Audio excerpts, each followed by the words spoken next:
দর্শক, আন্তর্জাতিক অপরাধ ট্রাইব্যুনালে আছেন সহকর্মী রাশেদ রায়হান, যুক্ত হচ্ছে তার সঙ্গে। রাশেদ, মামলাটির বিষয়ে ট্রাইব্যুনালে এখন কি চলছে সে বিষয়ে বিস্তারিত জানাবেন।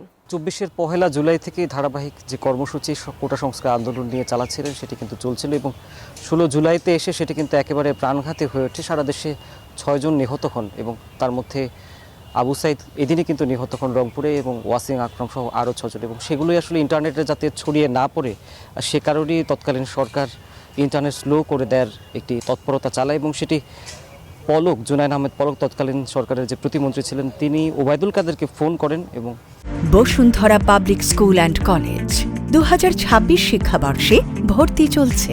তার থেকে অনুমতি নিয়ে শেখ হাসিনার থেকে পারমিশন নিয়ে, অর্থাৎ অনুমতি নিয়ে আসলে করবেন সেরকমটা বলেন। এরপরে কিন্তু আসলে ইন্টারনেট একেবারে শাটডাউন করে দেয় এবং সারা দেশে কিন্তু ইন্টারনেট বন্ধ করে আসলে হত্যাযজ্ঞ বা হামলা আসলে চালানো হয়।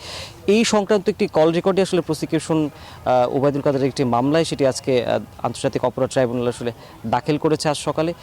এটি হচ্ছে আসলে নতুন খবর এবং সেই কথোপকথনে কিন্তু আসলে পলককে বলতে শোনা যায় ওবায়দুল কাদেরকে তিনি ফোন করেন এবং নেট স্লো করে দেওয়ার আসলে সরাসরি আসলে নির্দেশনা দেওয়া হয়, যেটি ১৬ জুলাইয়ের একটি রেকর্ড। ওবায়দুল কাদের সরাসরি পলককে বলে যে নেট স্লো করে দাও এবং তিনি উল্লেখ করেন যে নেত্রীর পারমিশনের কথা তিনি উল্লেখ করেন যে তাকে জানাবেন এবং তার পরপরই কিন্তু আসলে এই ইন্টারনেট আসলে ব্ল্যাকডাউন করা হয় এবং কোটা সংস্কার আন্দোলনের এরপরই কিন্তু আসলে একেবারে দাবানের মতো আসলে ছড়িয়ে পড়ে এবং ধীরে ধীরে তাদের যে পুরোপুরি ইন্টারনেট ব্ল্যাকডাউন করে শাটডাউন করে যে হত্যাযজ্ঞ সেটি কিন্তু আসলে তাদের মারণাস্ত্র ব্যবহার করে সেটি আরও আসলে বেড়ে যায় এবং সেই সংক্রান্তই কিন্তু ওবায়দুল কাদের একটি মামলায় আজকে এই রেকর্ডটি আসলে প্রসিকিউশন দাখিল করেছে। এই ছিল আসলে আমার থেকে।